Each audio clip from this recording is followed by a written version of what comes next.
Let's bring in someone who knows about war and the cost and the challenges of war, Texas Congressman Dan Crenshaw. Congressman, you're a straight shooter, which is why I like you. I'm going to ask you, could this have been avoided or deterred?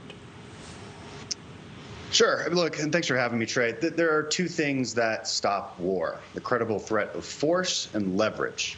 So the credible threat of force is pretty straightforward. I recall in 2017, reportedly, Trump said to Putin, if you move in on Ukraine, we're bombing Moscow. That's a pretty clear, credible threat of force. Leverage is more complicated. And in this case, leverage is defined by the energy markets. So for years, the Europeans, United States, we've been so unsure of ourselves. We've wanted to keep fossil fuels in the ground. We haven't let our potential really run free. And Russia's potential has continued to increase. And as prices have increased, they've been able to put a lot of money back in the bank. And they felt that this was the moment where they could basically afford to do this. I'm not even sure I should say they anymore. Putin seems very isolated in this. This seems to be his little game. And I think they're going to regret it in the long run. But those are the two things that needed to be done to deter this. Also, much better lethal aid for Ukraine over the last decade would have really helped a lot here.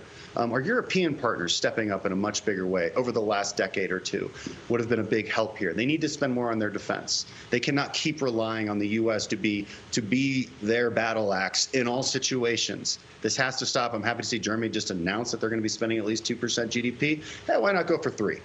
You know, they have to realize that we're back in the 20th century, where authoritarians are invading neighboring countries, sovereign territories.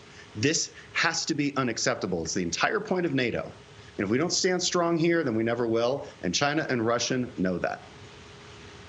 Congressman, you have spent a good portion of your life in service and sacrifice to our country. What should the rest of us be prepared to endure if we're going to impose sanctions, and those sanctions may actually impact us and make our lives more challenging? What's a realistic thing for us to expect as we try to punish Russia? It's a good question, and it's a complex one. I mean, the short answer is higher prices. What we should be demanding of our government is this: stop attacking our fossil fuel industry.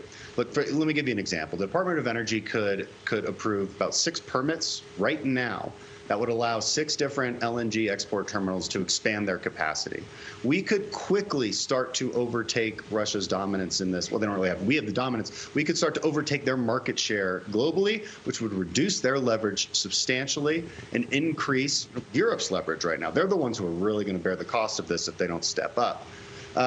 We can roll back NEPA regulations, as the Biden administration has proposed. We can do a lot to signal to the industry that, look, it's time to go. For the next 100 years, we need oil, gas, and nuclear. It's time to go. Let's stop messing around. Let's stop having these silly arguments. Energy is where it's at. And if we have global energy dominance, we will have the leverage that we need to prevent these kinds of things in the future. Congressman, I'm going to let you go with this question, and I like to ask soldiers this question, and I've asked you this before, but you're a thoughtful guy. You're the commander-in-chief, and you may be one day. You're the commander-in-chief. When is it worth U.S. troops being actively involved in someone else's war? Look, we have NATO for a reason. Right now, I don't think anyone is saying, even though there's a lot of people claiming that Republicans or Democrats are claiming we should send troops to Ukraine right now, no one's saying that. Can we say that publicly for the record? No one is saying that.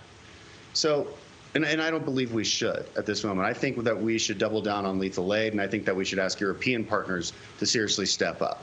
It's their neighborhood, and Russia's going to be on their doorstep. So that should be our thought process.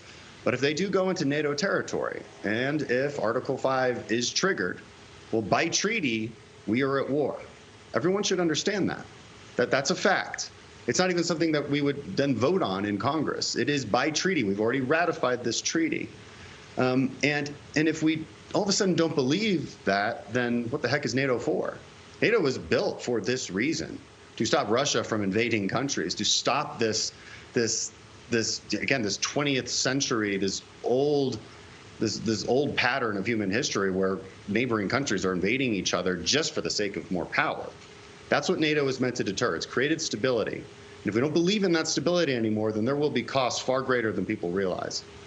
And so we need to stand strong with our NATO allies and to our NATO commitments. Congressman Dan Crenshaw, thoughtful and clear as ever.